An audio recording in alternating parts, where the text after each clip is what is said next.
Walang anumang saplot, tinakpan lang ng malaking dahon ng halaman at puno ng kagat ng mga langgam ang katawan ng isang baby boy nang makita ito ng mga residente sa masukal na bahagi ng bakanting lote malapit sa paaralan ng Makilala Institute of Science and Technology sa poblasyon Makilala, North Cotabato, Biyernes ng umaga, Oktubre 25.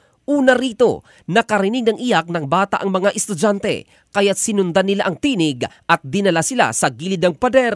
Doon nakita ang nakakaawang sitwasyon ng anghel, umiiyak na nakadapa sa putik habang inaatake ng kagat ng mga langgam.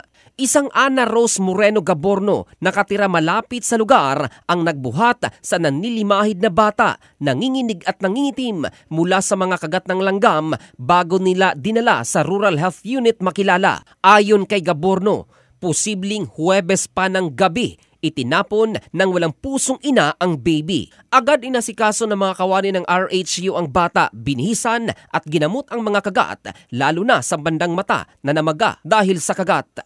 Pinangalanan itong Baby Joshua.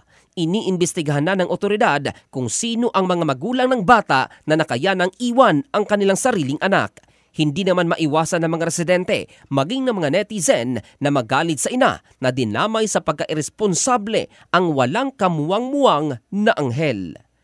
In the heart of changing lives, ito si Joe Felcandado ng Brigada News Philippines, the Music and News Authority.